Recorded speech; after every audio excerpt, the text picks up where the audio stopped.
Hey there, everybody.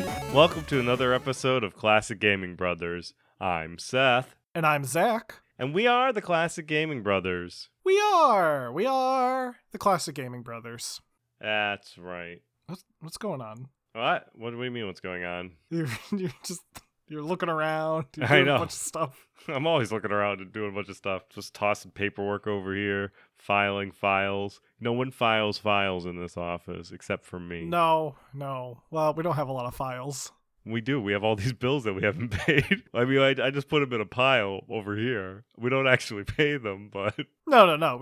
We stack them neatly like Jenga. Rent? Who needs that? We're basically squatting here. These rent letters are for somebody else that used to be here. Anyway, what have you been playing recently? Seth, recently I've been playing Star Wars Republic Commandos. Oh, that's a fun game. It is. It's a tactical first-person shooter released in 2005 by LucasArts. I have been playing the PC version that was at least on Steam. And in the game, you play as a squad leader of an elite clone trooper group. Your character is named Boss, which is a good name for the leader, and you are the boss of Delta Squad. The game is actually set concurrently with the events of Attack the Clones and just before Revenge of the Sith. So you start off in the Battle of Geonosis, and then you go on some other various missions, and then I think one of the last missions you have to fight or find General Grievous. But not fight him, just find him. Yeah, you just gotta hunt him down. Well, you can't kill him because that's not your job, but Obi-Wan does that in the third movie. Do you make it so he has coffees? I don't know. I haven't gotten that far yet. I just know for a fact that General Grievous shows up. And then it's like rolls credits. You know, it'd be funny if they embedded the next movie into the game. Oh, that would be funny. What if every texture was a frame of the movie?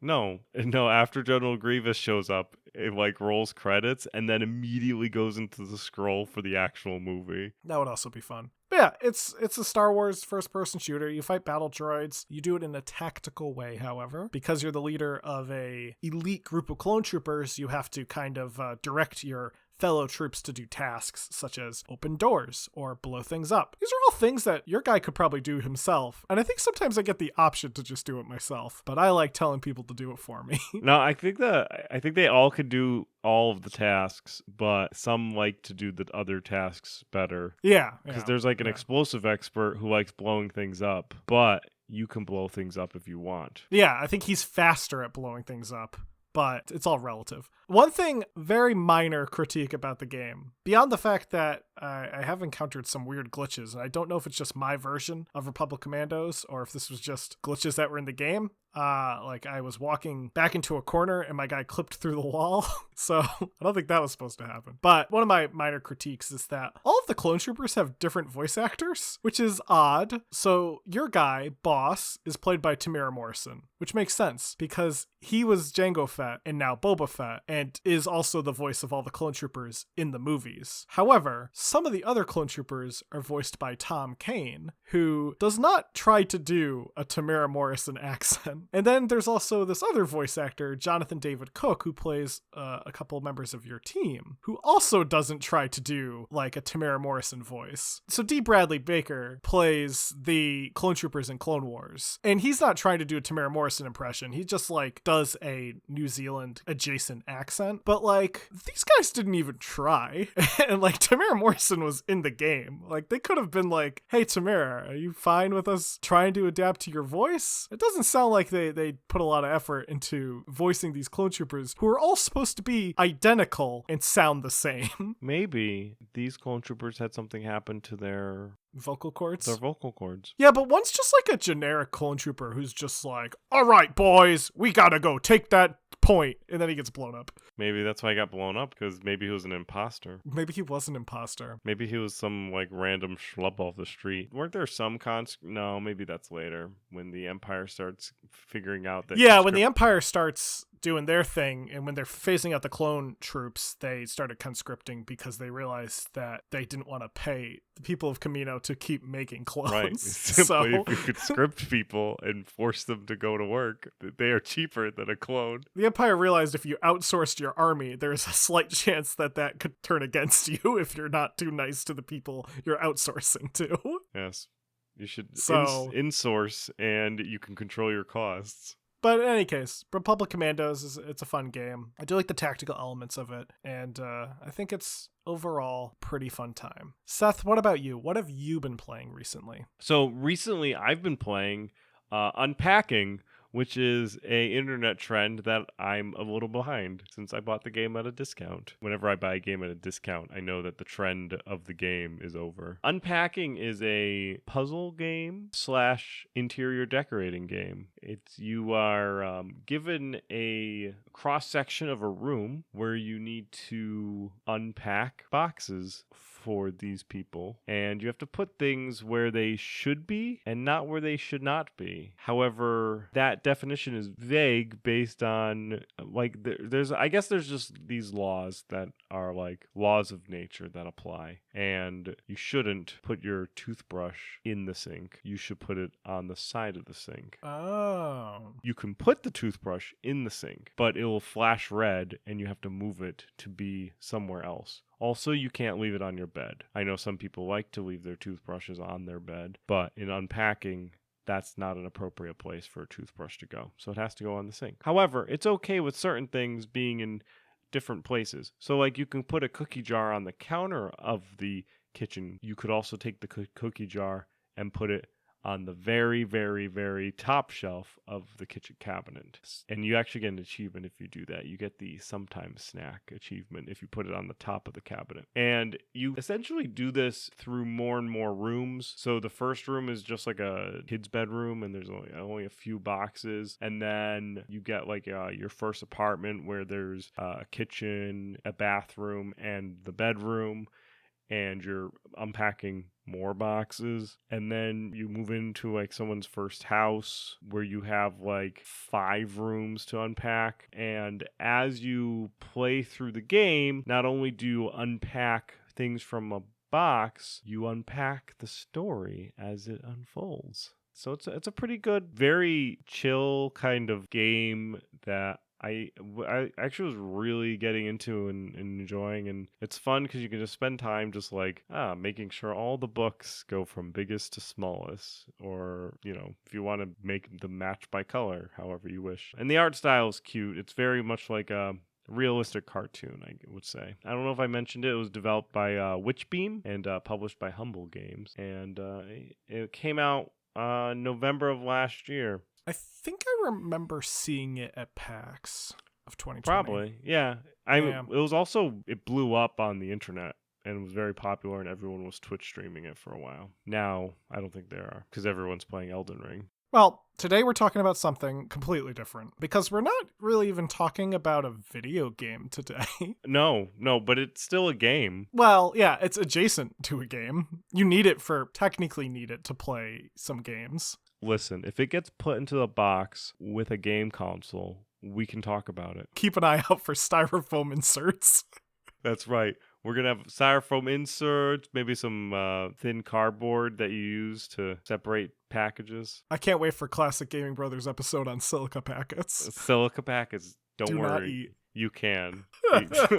No, today we're talking about a accessory of sorts to the Nintendo Entertainment System, R.O.B, the Robotic Operating Buddy. Well, I like to call Rob the Robot. Yes, so I like to call him Rob the Robot too, but I looked up Rob the Robot, and apparently it's a children's show that came out in the last few years. Correct. And I could not find anything related to the NES toy. Yeah, no, I think it's just Rob, because I think robot is in the name of Rob, isn't it? It's Robotic Operating Buddy, yeah. Yeah. So Rob you wouldn't be the Robotic Operating Buddy robot. Yeah, that's dumb.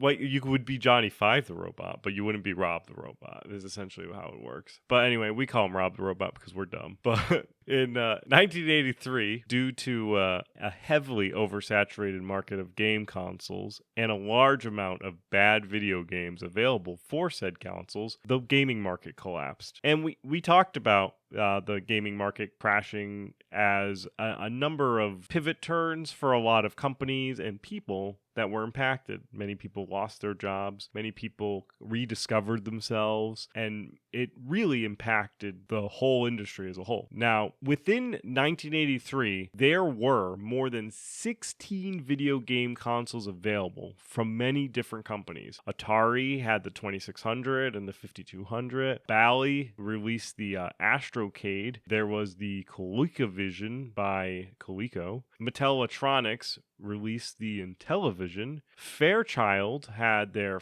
Channel F. There was also RCA Studio 2, run by RCA, and then there was the Vectrex, and so on and so forth. There was a lot of choices out there. Consumers could choose any of these consoles, and many of them were garbage. Yeah. And I'm sure there are many people that are passionate about one or more of these systems. Don't worry, we're not talking about your system in particular. We're talking about the ones that you hate and are garbage. But the ones that you particularly like, we like Those as were great. well. Those were Those great. are fantastic. And on these consoles, they had a lot of games. And those games were also garbage. But not your favorite game, listener. The That's game right. you like on that console that was really good. That game was great too. There was just a lot of saturation. It's kind of like the world that we're living in now with like all the different streaming shows. There's just a lot of streaming shows to choose from, and not all of them are good. If you ever felt like you're looking at a sea of Netflix and don't know what to watch and the choice that you made was wrong, that's what it was like living in the 80s when it came to video game consoles. Now, we've simplified video game consoles, but we have like an overabundance of TV shows. So maybe, who knows, maybe in the next 20 years we'll be back to having 400 different options of video game consoles. Since Activision had split off from Atari in 1979, third-party game developers were on the rise, and none of the companies imposed very strict regulations on who could make a game for their system. Magic, Coleco, Parker Brothers, CBS Video Games, Mattel all released games for their own systems and also for the Atari 2600. And a lot of these competitors didn't have skillful programmers on their team, hence making these games that weren't any good. There was also reports of industrial espionage, such as companies poaching employees from their competition. In June 1982, there were about 100 games available for the 2600. By December, there were over 400 games in the same year. It's estimated that in 1983, there were over 158 companies that had developed for the Atari 2600 at the Consumer Electronics Show of that year. We're talking about like entire 2 aisles of back-to-back booths of Atari 2600 game developers. It was everyone. It literally was everyone was out there. That's true. And like Mattel probably had a developer to develop for the Atari as well as working on the Intellivision. And on the topic of like corporate espionage and just companies that made intentional decisions that might seem strange, let's take a look at Coleco. They released games for the ColecoVision. They also released games for the Atari. Their games on the Atari are far less superior than their games on the ColecoVision. Now, Coleco says this is because the hardware was not compatible with their games. However, it was very convenient for them to have a commercial where they'll say, this is Donkey Kong on the Atari, and this is Donkey Kong on the ColecoVision. Both were their games. Like, they made both games. They just made Atari's Donkey Kong bad so that they could sell the ColecoVision version. That's the kind of business that these companies were operating back in the 80s. And there was nobody was stopping it. No one, because everyone was doing it, just like other things that happened in the 80s. And as we mentioned, the quality of the games during this time really varied. Activision put out some classics like Pitfall, while other companies were releasing things like Journey Escape, a game based on the rock group Journey. Or you had such classic titles like Chase the Chuck Wagon, produced by Ralston Purina, which also makes dog food. It was a mess. Stores were running out of space, literal space, for games. Publishers couldn't pay back retailers, and companies were folding left and right. Video game sales went from over $3.2 billion, and that's with a B, in 1982 to $100 million in 1985. And it seemed that video games were going to be a thing of the past, at least until a little company from Japan came overseas. That's right, because while the American video game market was completely collapsing, Japan actually did see a slight dip in game sales, but they called it like the Atari crash because it was primarily American video game consoles that were being affected by this. But Nintendo saw the video game crash as an opportunity. You see, they had their more colorful Famicom system over in Japan that was doing pretty well, and they redesigned it to fit a market that had lost interest in video games. And as we've talked about in previous episodes, the Nintendo Entertainment System that we got was designed to look more like a utility, similar to a VCR. It was a front-loading machine. It had like a little flap that you put down. It really does look more like something that you would see as a utility versus something that you would see a video game sticking out of. Beyond the redesigned console, Nintendo also wanted their system to come with accessories. Thus, we have the Robotic Operating Buddy, or R.O.B. Now, R.O.B. was based on a previously designed toy called the Family Computer Robot, which was released in 1985 as an accessory for the Famicom. This toy was designed and patented by Gunpei Yokoi, who we've talked about a lot on this podcast. He's the guy who did the Virtual Boy, he's the guy that did the Game & Watch, he's the guy that did the Game Boy. Gunpei Yokoi is the guy of many trades, and he also designed what became R.O.B. The Family Computer Robot was designed to work alongside the Famicom. The R.O.B. unit that we got was designed also to be centerpiece to the NES platform, and was presented as such during the 1985 Summer Consumer Electronics Show in Chicago. In fact, a brochure that was distributed at the show showed a prototype NES console and a R.O.B. unit sitting next to it, and above this was text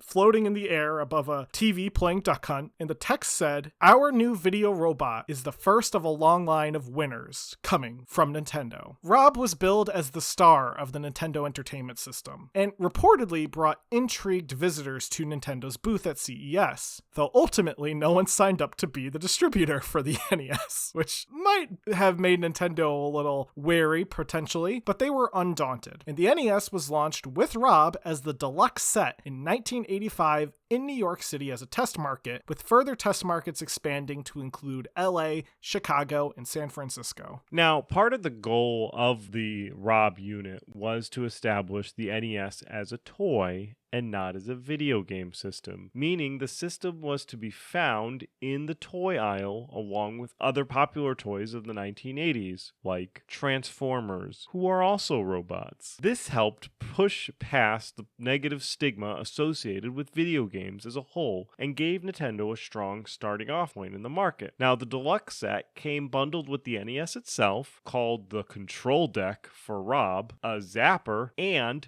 copies of Gyromite and Duck Hunt. Later, in 1985, another game called Stack Up was released, and this was the last game that would be compatible with the R.O.B. accessory. And we talk about the Zapper back in our Duck Hunt episode. This is the other things in the deluxe. Now, the name R.O.B. was picked by Gail Titan, the sole marketing staff member at Nintendo of America. Gail originally thought to name the toy Auto as a play on the word auto, like in cars, but she opted for the Robotic Operating Buddy. The R.O.B. version for the NES was painted gray to match the redesigned unit so that the NES and R.O.B. were the same colors. R.O.B. kind of looks like the robot from Short Circuit, Johnny 5. It has two large eyes inside the head unit that protrudes from the main body, and attached are two arms that bend to allow him to pick things up. His body can actually slide up and down the central neck of the unit itself. Now, the R.O.B. unit itself actually works a lot like a Zapper, in the sense it uses its eyes to read the TV and looking for optical changes in the TV, such as flashing lights. Because of the similarity in technology, R.O.B. units won't work with modern televisions. It's exactly the same reason why a Zapper won't work for a modern television. The refresh rate on modern LED screens and OLED screens and the like is just, it's not the same as what it was on a CRT, and a CRT just has a faster refresh rate for something like the flash that you get. The compatible games would actually send commands to R.O.B. through flashing on the screen and allow him to move around. I will say I've watched gameplay of Gyromite being played. It looks obnoxious. Like, let me just say, as cool as R.O.B. is, the screen flashes every couple of minutes, similar to what you see in Duck Hunt, but sometimes it's like colors will flash, and it just looks bad. Like, it looks like it would give me a massive headache. And this was before, like, video games got epileptic warnings. Yes, yeah, this was like This is pre-Pokemon and the Porygon, issue. This was bad. Anyway, after Rob receives the commands from the series of flashes, it would then move and interact with various accessories that were related to the appropriate game. And again, there are 2 games, Gyromite and Stack Up. Gyromite is a puzzle platformer, and Rob would actually spin some tops called gyros. Rob would place the tops on these red or blue, kind of like tray-like buttons, and these buttons would actually correspond to buttons being pressed on the second controller. You could actually play Gyromite entirely with a second controller and no Rob unit. It probably wouldn't be the same type of experience, but it might be a bit quicker because Rob moves very slowly. Again, Gyromite plays like a puzzle platform. You have this character who has to collect bombs and stuff before they explode, and they're blocked off by colored pillars, red and blue pillars. And basically what Rob has to do is pick up a top and place it on either a red or a blue button to drop or raise the red or blue pillars. I will reiterate that Rob is very, very slow. I don't know exactly the time frame you had to disarm these bombs. I would not be surprised if a lot of people lost Gyromite because that's how slow Rob is. He just moves at the slowest of paces. Rob moves at his own speed. Rob does move at his own speed. Stack Up is kind of more of a just plain old puzzle game. You have some circular objects that are actually called blocks, which is a bit confusing because they are circular shaped. They're not square shaped. But these circular blocks would then be stacked by the Rob unit. In the game, there are 3 modes: direct, memory, and bingo. In direct, you must match the objects with the ones on the screen, exactly as shown. In memory, the player has to input commands to recreate the displayed blocks, and Rob would then repeat the commands and presumably try to match what you designed. Are you testing Rob's memory with this? I guess so. I think it's like you would see an image on the screen and then it would disappear and then you would have to try to remember what it looked like. It, and then Rob would make it. And finally, the last game, Bingo, is you just must stack to whatever corresponds on the screen, but there's no there's no color pattern. Color doesn't matter in this version. I don't know why it's called Bingo. Yeah, those are the 2 games that were released for Rob officially. To talk about the numbers, as it were, ultimately the gimmick of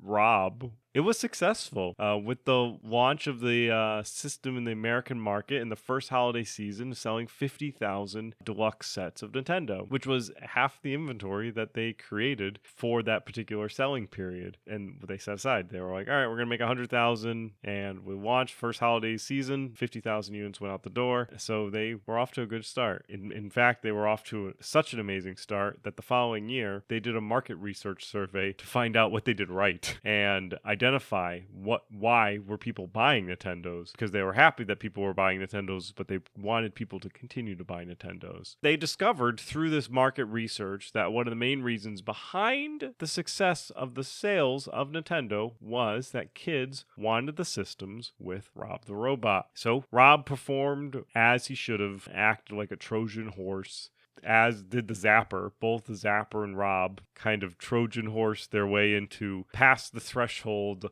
of the home and into the living rooms. And once they were there, people who owned the Nintendos found that there were more, I would say, in the notes I say, refined games, like Super Mario Brothers. But it's true, right? So Nintendo had a lot more games that had a little bit more depth available on the controller, and people learned how to use the controller and use the more in-depth games. And thus, Nintendo was in business after a video game crash. So they were able to set themselves aside from the other competitors and from the whole market. At this time, you could be buying like Intellivisions in the discount bin, but Nintendo was, MSRP at whatever that deluxe set was, at $400, I think. They were at a high MSRP and they were making sales and they were selling through their inventory. It was a good bet, and it was a good idea to kind of warp what Nintendo was actually selling. They're like, buy this VCR with a gun. People are like, yes.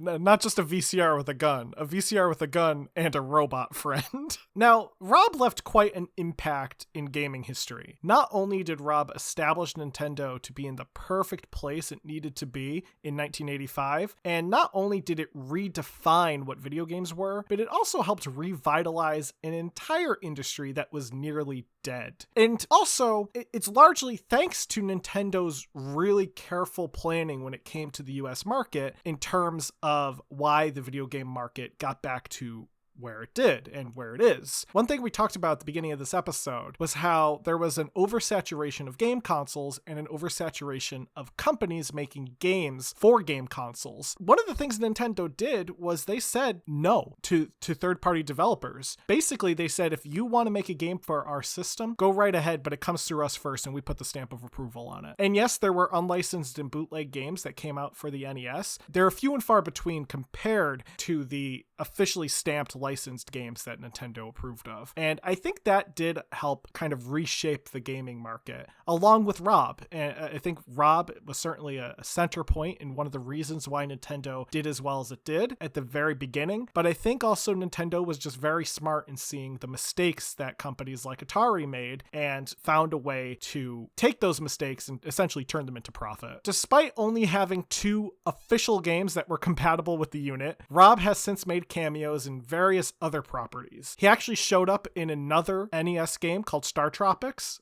which is obviously not compatible with R.O.B., but he does make a little cameo. There are also various WarioWare games that he shows up in. He's in one of the Star Fox games, and he's an unlockable character in both Mario Kart DS and the Super Smash Bros. Games. In fact, one of the Super Smash Bros. Games has a story mode, and R.O.B. is like a central character to that story mode. Well, he's a central character to Nintendo. Exactly. He's like a plot-relevant character in the story mode. There is also an unofficial third game that was released in 2014 by the company RetroZone that was compatible with R.O.B. This was part of their 8-bit Christmas line of cartridges. So RetroZone is a company that has produced a numerous line of homebrew and reproduction cartridges. They also create the AVS, which is one of the early FPGA NES clones. It's one of the more sought after ones because they usually only come out in limited supply. But every year for the past like 10 years, maybe more, they have produced a Christmas themed cartridge. And this cartridge is usually filled with mini games and also has LEDs so that it will light up when you plug it in, and it will play 8-bit Christmas tunes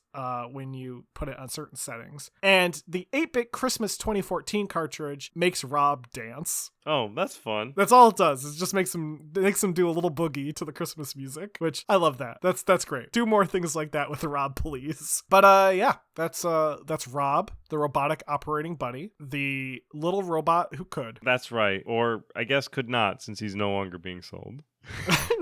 So that's going to be our, as Zach just said, our R.O.B. episode. We're going to go on to our byway pass. Bawoopa. I'm going to go first this time because I like going first. This game is actually a twofer. I'm going to talk to you about a game that came out a while ago and a game that's coming out soon. And in this game, it's a very atmospheric type puzzle platformer where you take control of your character and have to explore an apocalypse in a weird contraption. Okay. What game is this? So the games that I think that you would be interested in there's Far, Lone Sails, and Far Changing Tides. Lone Sails came out in 2018. Changing Tides is going to come out, or has come out, March 1st of this year. Okay. Well, I'm going to take a look at these games and we'll be right back.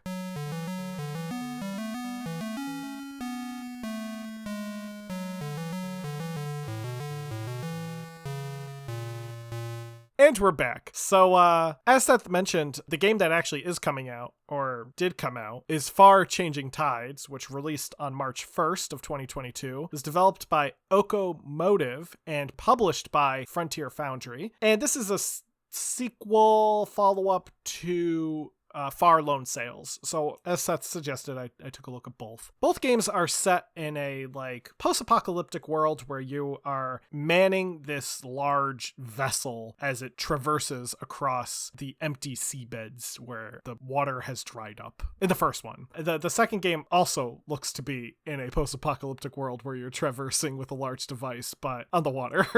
So that would not be an empty seabed. It would be a full seabed. Pretty full seabed. Full of yeah. sea.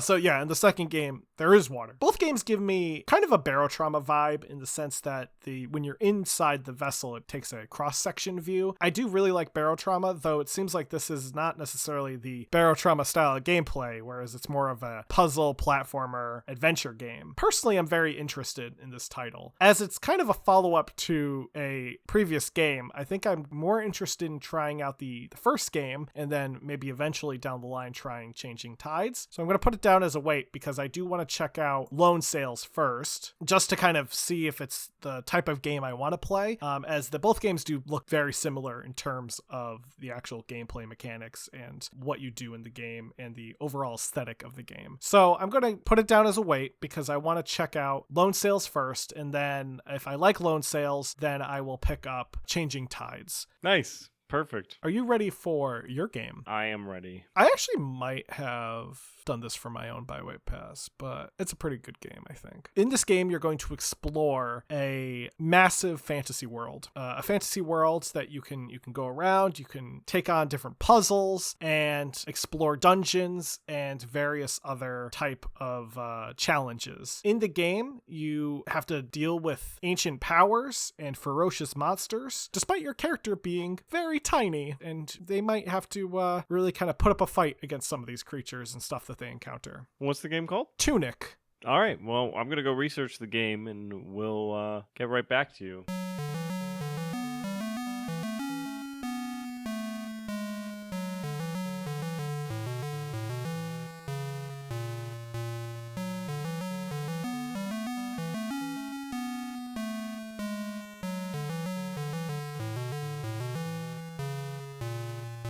So we're back. Tunic is most likely called Tunic because it's a little fox that wears a tunic who looks kind of like Link from Legends of Zelda. And the gameplay is similar to like a classic Zelda game where you are handling puzzles and kind of exploring this what appears to be some manner of limited open world. There's also a really cool map. I think the map is my favorite part. There's like so the game takes place in an isometric 3D environment, but there's a map that's like a 2D hand-drawn map that you can use to reference where you're going, and that just kind of looks cool. It does look like a game that would be best played with a controller. It also looks like a game that's going to come to the Switch at any point in time. I'm going to put it down as a wait. It looks like a game that I could probably have a lot of fun playing with it on my couch, which I always like those games. So I'll put it down as a wait. Sounds good. Especially if I get that Zelda itch, but I want to play Zelda. That happens. So thanks for joining us on this episode where we talked about R.O.B the robot and things. If you would like to hear more episodes, we're available on all the podcasting apps, so feel free to listen to us on those. If you wish to know more about when episodes will be coming out, you can follow us on our social medias. Our Facebook, our Instagram, and our Twitch is at Classic Gaming Brothers, and our Twitter is CG Brothers Pod, where we announce every time we release a new episode, which is always on Sunday. If you would like to support the podcast, you can always give us a rating, and you can always send us an email with some criticism or critiques about the episodes, or if you want to hear about a new topic, email us at classicgamingbrothers@gmail.com, and perhaps you may win a free game. And I think I've covered everything. Is there anything else that I'm missing? Don't play games like my brother. And don't play games like my brother. I've been Zach. And I've been Seth. We've been the Classic Gaming Brothers. That's right.